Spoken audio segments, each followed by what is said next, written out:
boys and girls. All right, as promised, we're going to read about a new famous woman that some of you might be doing for your research projects at home.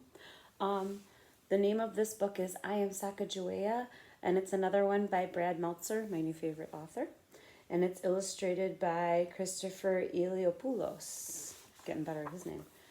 All right. I am Sacagawea. I am Sacagawea. What do people expect of you? Your family, your teachers, your friends, do they expect you to be a good person, to do well in school, to keep your room clean? People had different expectations of me. In fact, they didn't expect much at all. Why? It was a different time in America. Back then, they didn't think much of people who looked like me. Someone who was a girl, someone who was young, someone who was Native American. This person says, when I was born, the United States was still a brand new country. George Washington was just becoming president, but my people, my tribe, which was called the Shoshone, had already lived here for thousands of years. This is like little Sacagawea. There she is. This is my father, the chief of our village, and this is my brother. We lived in what is now called Idaho. The United States was so young that Idaho didn't exist yet. The snow is arriving. It's time to move on. When winter came, the women of our village would pack up our lodges, our homes made of brush we lived in during certain times of the year. In spring and summer, the whole village would move to an area where there was better fishing. In fall or winter, we moved to different areas for different food. When I was around 12 years old, our Shoshone tribe was attacked by another tribe. They captured me and took me back to their village. From there, I was given to a French-Canadian man and became his wife. That's when I was given the name you know me by, Sacagawea. No one knows her real name. That's right. And she was only 14 when she was married. Definitely a different time. That's how life was back then. War captives were treated like property, something that could be given away. But lucky for me, I'm Meriwether Lewis. I'm William Clark. We're explorers, and we need an interpreter, someone who can help us speak to other Native American tribes, like the Hidasta and the Shoshone. I speak Hidasta. My wife speaks Shoshone. My life was about to change. At the time I was pregnant, when the baby came, it would be hard to travel, but I didn't have a choice. That's how things were back then. Besides, Lewis and Clark had a mission. A mission from President Thomas Jefferson. Today, the United States looks like this. Back then, the U.S. only had 17 states, only the blue part, so that's this chunk over here. Thomas Jefferson had just made a deal called the Louisiana Purchase, where he bought the big yellow part in the middle from France. The whole area had never been explored by the U.S. government. There were so many mountains we didn't know if we could even get through. So our goal was to examine the land, open trade relations with the Native Americans, and find a safe path from here to the Pacific Ocean. And there's St. Louis and Camp de Bois. Can you see that? But the only way to make it happen was with a translator who could help speak to the Native Americans who were already living there. It was harder than you think. To talk to a Native American, I would have to translate what they said into Hidasta, a tribal language that my husband spoke. Then, since he didn't speak English, he would translate the Hidasta into French. Then a member of the team would translate the French into English for Captains Lewis and Clark. What did he say? He wishes you harmony on your journey. So it goes Shoshone, then Hidasta, then French, then English. That's a lot. By the time we were ready to leave, my son was born. Clark gave him the nickname Pump, after a Roman general. It was meant as a joke, like calling a child commander. Was it dangerous to take a newborn baby into the wilderness? Of course it was, but we didn't have a choice. I wasn't even considered an equal part of the team. That's how things were back then. In April 1805, the Corps of Discovery set out from my village to explore this great uncharted land. There were a few dozen men. I was the only girl, the only female teenager, the only one with a baby, and the only Native American. Lewis and Clark thought it would be a one-year trip. They had no idea what they were getting into.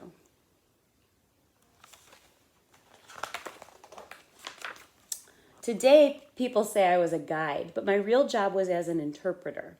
Soon enough, though, Lewis and Clark realized I had many other skills. I'm hungry. There's nothing to eat out here. Wait, why is she pointing? She says there's some roots and fruits that are safe to eat. We can eat them.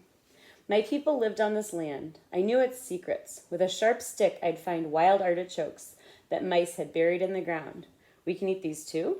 Look at these berries she found. These are amazing.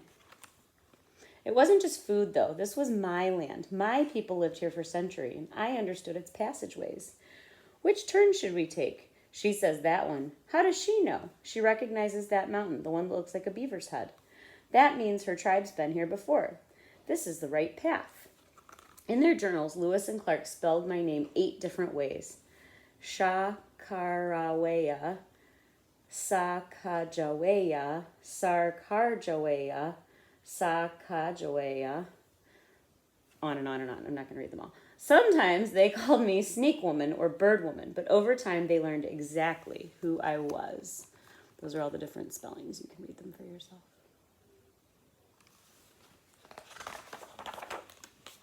One day, during a sudden storm, my husband lost control of our boat. The vessel nearly flipped. The men panicked and fought. No, our supplies and medicine and papers. Look at, they're like, whoa. The supplies, they're floating away. In the middle of the pioneering journey, our supplies, which could not be replaced, were needed for our survival, were about to be lost. Someone help us. Hurry, do something. Stop panicking. Careful, you're gonna tip the boat. Only one person stayed calm. Can you guess who that was? I bet you're right. Carefully balancing myself with my infant son strapped to my back in a boat that was about to flip, I was the one who gathered our supplies. You see what she's doing? Our instruments, our maps. She's actually getting them. That's right. I was a young girl, surrounded by soldiers and frontiersmen who saved us all. I didn't wait for someone else to come to the rescue. I came to the rescue. And all the while, I also did my job as an interpreter, helping Lewis and Clark to speak to other tribes. In Shoshone, we say you are not a human until you learn your language. These are some of the words from my tribe. The Shoshone word for tree is sohobi. The word for corn is hanibi. The word for water is ba. And the word for horse is bangu. There are no words for hello or goodbye. We don't want to say goodbye forever, so we say something that is closer to, I will see you later. For our expedition, the word bangu was one of the most important of all. If we wanted to cross the Rocky Mountains, we needed horses. Who had them? The Shoshone, my tribe. I led the way. Be careful, they might attack.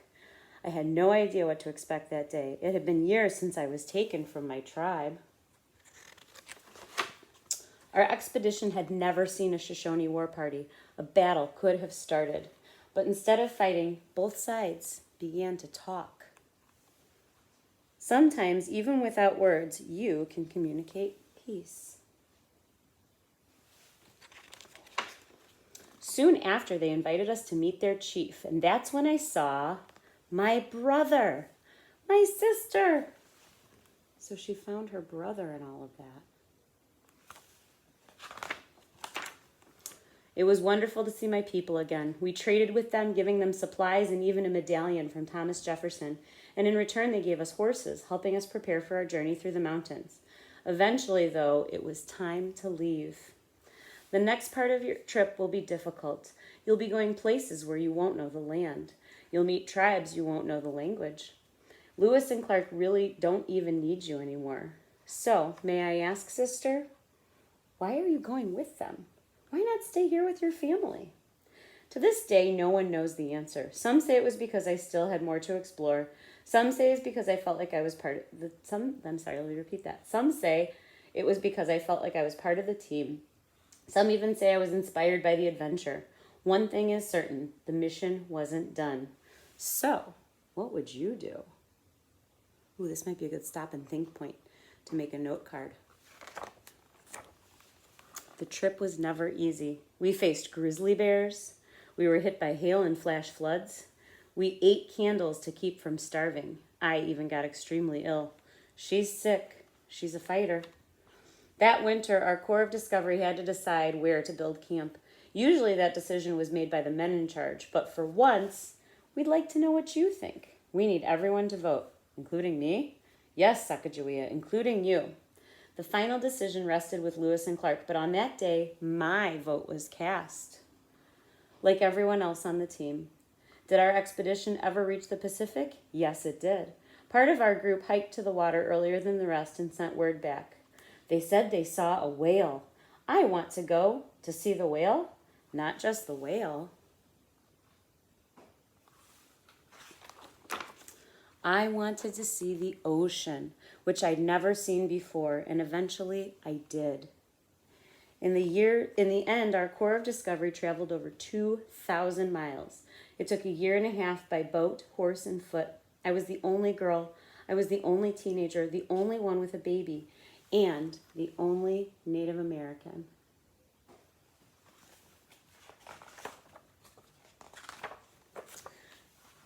In my life, people underestimated me. Since I was a girl, they expected me to be weak. And since I was young, they expected me to be inexperienced. And since I was Native American, they expected to treat me unfairly. That's how things were back then, but that's not how they should ever be. Native American people define themselves by their stories. You know my story now. It's time for you to write your story.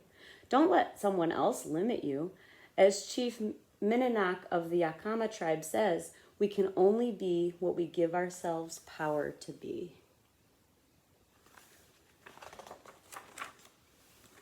And here's some people talking.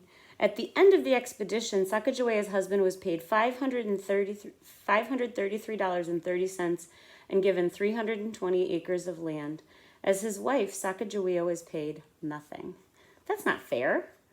Look, today there are dozens of parks, landmarks, poems, songs, and even rivers named after her all across the country.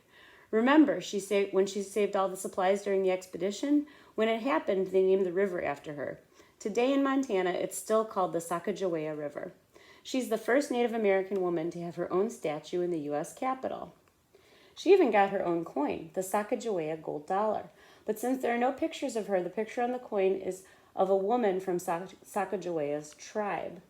Did she really make that whole trip with her baby? Look at the coin and the statue. Baby Pomp is on both. Without Sacagawea's bravery and knowledge, the Lewis and Clark expedition might have never been completed. Thanks to her, they were able to create maps, engage other Native American cultures, and find a route to the Pacific.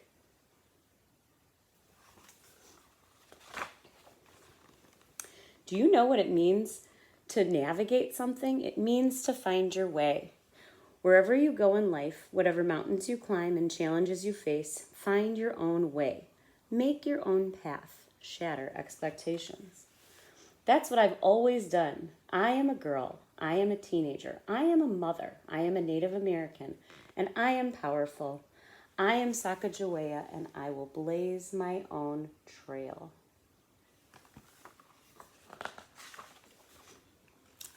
The Indian woman The Indian woman who I ascribe equal fortitude and resolution with any person on board at the time of the accident caught and preserved most of the light articles which were washed overboard.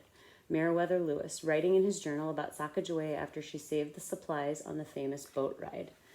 And then I'm going to zoom in and show you the pictures of the statues. This one over here is a picture of a Shoshone camp in 1870. So that would be how her people lived. And then down here it says replica of canoes from Lewis and Clark's expedition. So this is how they would have traveled across rivers. Wow. And then this is an image of the Sacagawea gold dollar. Once in a while you can still find one of these in your pocket or at the bank. If you ask for a dollar, you trade in a paper dollar for a gold dollar. Okay, and then on the bottom, just like in the book we read before, you can see this is a timeline of her life. I'll zoom in on that just for a second. You can always pause it if you want to see.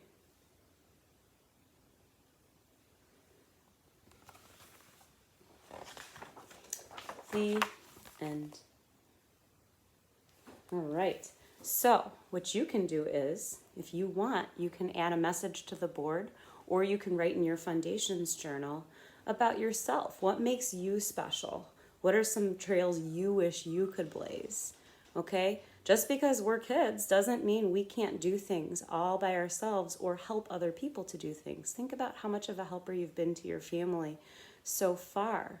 Think about the ways that you help your family. Maybe you help your siblings, a grandparent, a neighbor. Okay, and you can write about that in your journal today. And if you want to add a message to our Google Classroom about what you were thinking while I was reading this, you're welcome to do that too. All right, boys and girls, have a good day. Happy reading.